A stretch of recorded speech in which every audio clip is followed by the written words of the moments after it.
Hello, and welcome to Learning Music with Pat.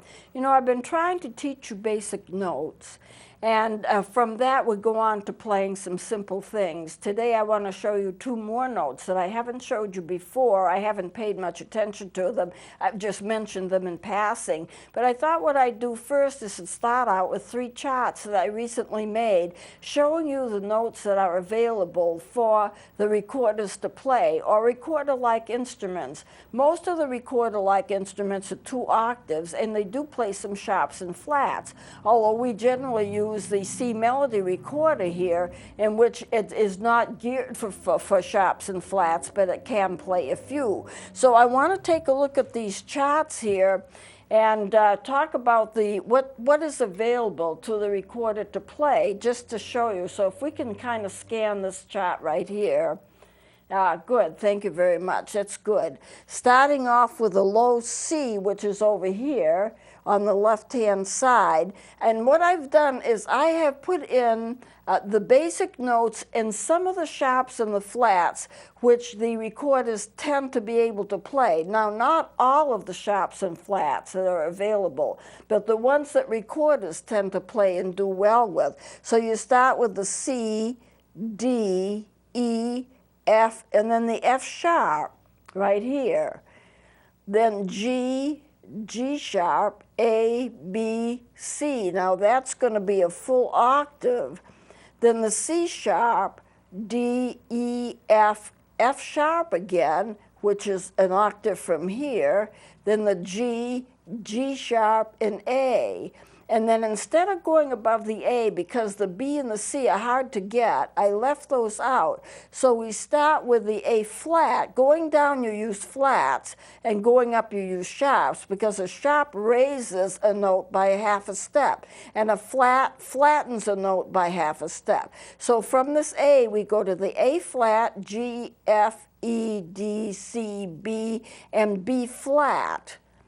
And then you get the A flat, the G, the F, the E, D, and C. Now the recorder is a 2-octave instrument. And what I did here was I just separated this from A to A flat down, you know, from here to here, and this would be the same as what we had over here, because I might just want to take this, like for example the lower one, C, D, E, F, F sharp, G, G sharp, A, B, C, then C sharp, D, E, F, F sharp, G, G sharp, and A. Now, most of the notes that we would be playing would be within that range. And there's quite a bit of notes in that range. If I take my recorder just to demonstrate a little, here's your C with everything closed. C, D, E, F, or F depending upon what kind of recorder you have, F sharp, G, G sharp, or you can also half whole, A, B, B flat, C, D. Now what I've been doing, and let me take this down and show you another chart that will be a little bit simpler, I think. This is a smaller chart. And what we'll do is I'll take my pointer once again. C, D, E, F, G, A, B, C. There's no sharps and flats in this one. And then the D, what I want to show you, what I have been showing you is B, A, G, F, E, D. That's what we've been concentrating on. What I want to do is show you that C and that D. Every time you add a new note, you can play more and more music. You can play a lot of music with just the 6 notes I've been showing you, B, A, G, F, E, D, because that's 6 notes. An octave is 8 notes, and that's 6 notes in the octave, so that's quite a bit. You actually can play quite a bit of music with that. But every time you add a new note, then that opens up more possibilities for more kinds of songs. I do have the fingering charts right down here. I'm going to go back to this, and then I'm going to show you this last chart and then go back to the second chart, because I did it because we talked talk about flats, we talk about sharps, we talk about accidentals. Flats and sharps can be in a key signature, and then they're not considered to be accidentals. If they are not in the key signature, but they're marked so you play them because they have a sharp or a flat in front of them, then they're considered to be accidentals. But then you have enharmonic notes, where you have a note, two notes, but it's the same sound. And I just want to go over that with you a little bit. Here's your C down here, D, E, F. Now, that F sharp would be right here if you played that sharp, but that also could be a G flat, because it's one note. All the black notes are sharps and flats. If I point to this note right here, the F is right here, the G is right here. A sharp will bring you up to this note, but when you're playing a G, a flat will bring you to the same note. It's an enharmonic note. Most notes you might consider to be enharmonic. So you go to the G, this is the natural G, A, and B. Well, if you want to play a B flat, then you're playing this note. If you want to play an A sharp, then you're playing this note. And then you have your C. The C is also a B sharp, if you want, because there's no black note between them, so it's really a half a step. If you don't have a black note between your white keys, then it's a half step. So this B to a C is a half step. And so if you want to do a C flat, you actually would play this note. If you want to do a B sharp, you play this note. They're enharmonic. Then you have the D. A D flat would be right here, but a C sharp would also be right here. I have those marked on top. So C sharp right here, D, D flat right here, same note, but they're written differently depending upon the key of the music that you're writing in. So here's your E flat, would be right here. Here's your E flat is right here, but your D sharp will also be right there. A sharp goes up a half a step. A flat goes down a half a step. You have the same note, but it's written differently depending upon what's written in the music. And that, of course, would depend upon what key you're in. Here's your E, and here's your F. Well, the F could be an E sharp. This is an E. An E sharp is going to get you to the F because it's a half step, you know.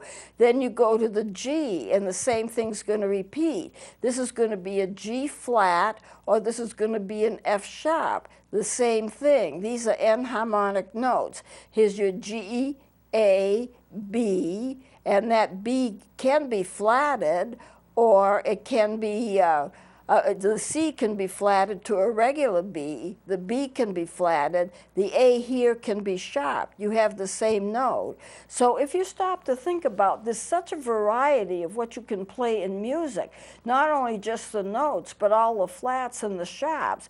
And one of the reasons that I kind of am a stickler, I want to show people what's on a keyboard when I'm teaching. And usually when I taught, there was a keyboard available whenever I taught. It just was available.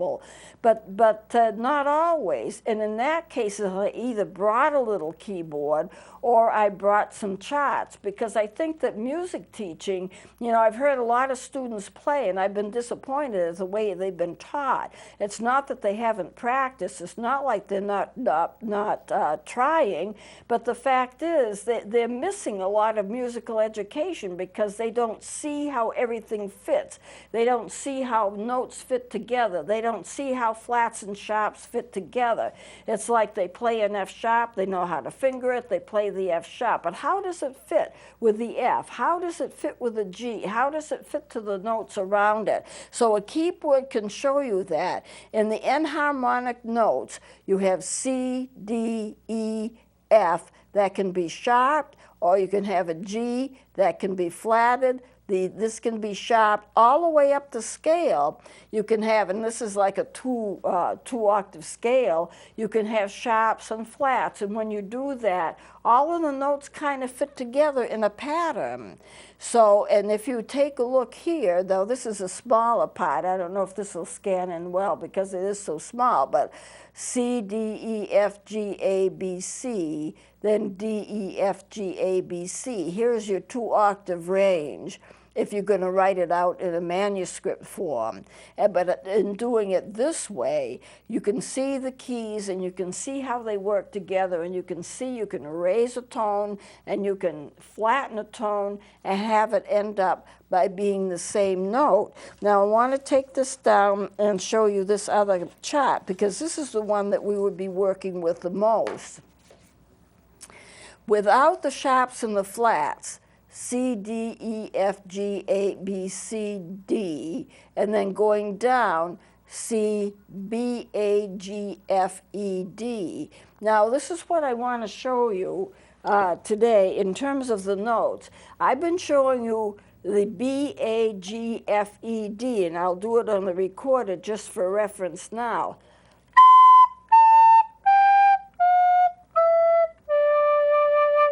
B, one finger and one thumb. The thumb's going to be on the tone hole in the back, the thumb hole, for all of these notes that I'm showing you for the most part, except for one, which I'll show you in a minute. B, A, G. F, E, D. Now what if I want to do a C? The B, A, G I've been showing you is right here. B, if we can scan that again, that would be good. Okay, B, A, G, F, E, D. What if I want to show you this C? Well, there's an easy way to do that. So we'll go back to the recorder. Here is the B, the first note, and the thumb.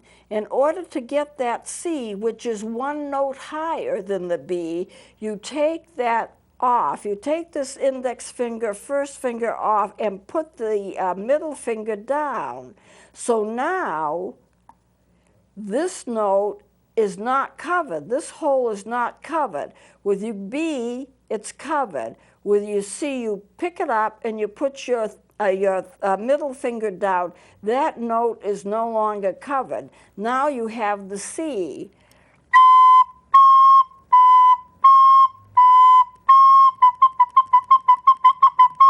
We've talked about exercises. When you're learning, I would have a student play the B because it's easier to balance, and then switch off to the C. You have to do it at the same time, or you could drop the instrument. The B and then the C, you have to make sure that finger, that middle finger, goes down on that second hold at the same time that you are picking up. Otherwise, if you just did it and there was space, then you could actually lose the instrument. It could drop on you. Now, there's another note I would like to have you learn, and that's that D right here. So B to C is one note up, and the D is a second note up. And I'd like to have you learn that D, and this is how you play it. So if we get back to the recorder, B, C. To get that D, you lift your thumb off. And so the only finger you have down is this finger on the middle hole, on that second hole.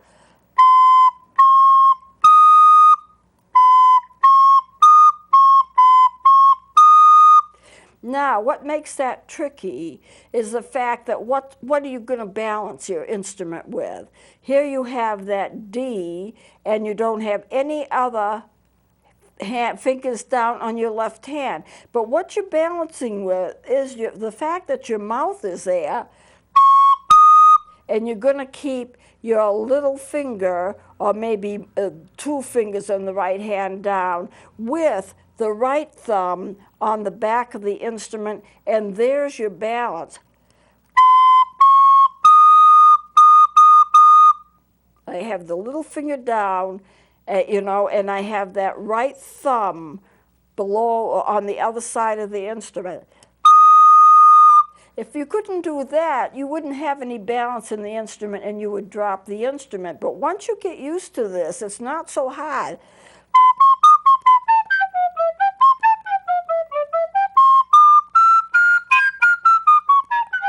Now I'm playing some other notes, but if you can get B, A, G, add those other two notes first. Here's your D, your C, your B, your A, your G, F, E,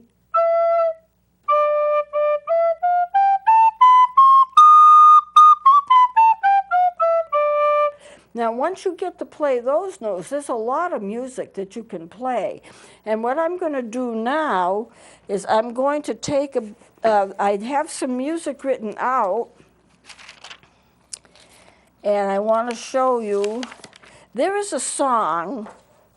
It's an old song. If you're older, you might have some familiarity with it. If you're younger, you might not. But it's a song called A Bicycle Built for Two. And A Bicycle Built for Two is an old, old song, and it has with it a little poem. I'm going to read the first verse. There is a second verse, but I don't know what the words are. But this is a marriage proposal, and it says this. This is an old, old song. Daisy, Daisy, give me your answer true. I'm half crazy, all for the love of you. It won't be a stylish marriage, I can't afford a carriage. But you look sweet upon a seat of a bicycle built for two. Do you remember that? But I remember that now. It's a marriage proposal. He's asking his girlfriend Daisy to marry him. And he's saying, it's not going to be very fancy. I don't have enough money to give us a horse and carriage to ride around in. But you can sit on my bicycle built for two. You'll look good sitting on the bicycle built for two. There is a second verse. I don't know exactly what the words are, but she refuses his marriage proposal and says something, I'd be crazy to marry a person who couldn't afford a carriage, or something like that. Now, I'm going to play this, and when I play that, I'm using that D. That song starts with that D, and it goes from a D to a B. There's no C there. D, B, G, and a lower D. So I'll play that. But what is going on here? Oh, I don't know what's happening. I'm not doing very well.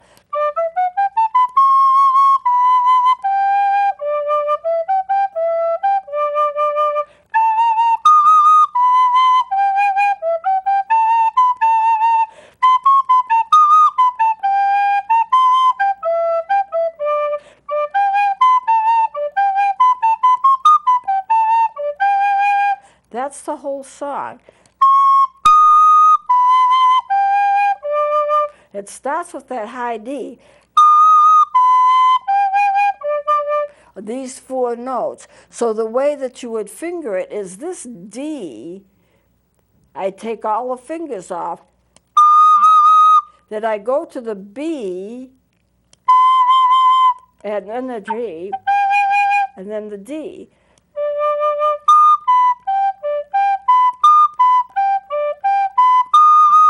It's not a hard song, but the fingering is a little tricky.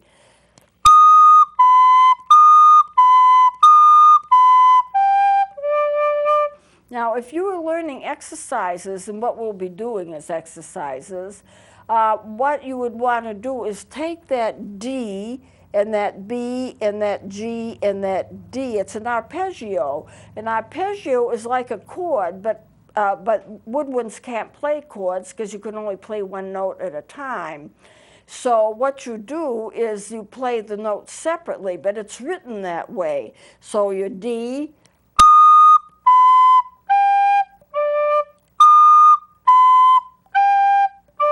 And you would practice that. You do it slowly, probably more slowly than I did it here.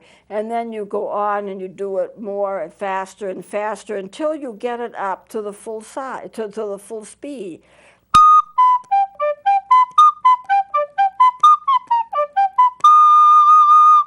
You know, some people think the recorder is so simple, and it really isn't a very complicated instrument.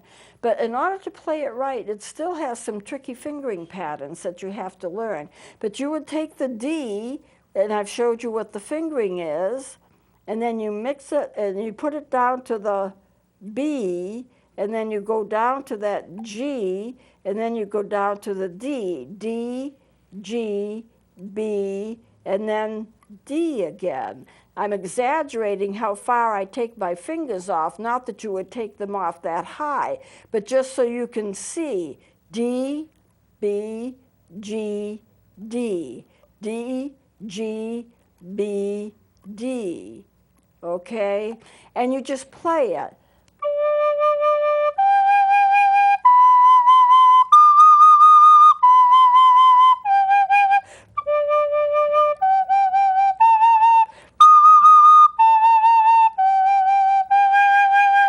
Now, I made a change there, but you would practice that over and over and over and get it a little bit faster and a little bit faster and a little bit faster. And you do that with various songs that have different fingering patterns, and that's what exercises do. And in the end, you can play all kinds of songs or with a recorder or any other instrument. Now, we are pretty much out of time, but I may want to go over this again with you next time, or I'll be bringing in some different music that I've been writing. This was a song written by somebody, I don't know who. But you can get exercises on various notes, know what the notes are, but you've also got to be able to tongue it. You've got to be able to have a good, clear air stream in it. And I want to go over all of that thing. And when you finish that, you'll be able to play some amazing music. So we are about out of time. I'll close it here, and we'll continue next time. Please join me then.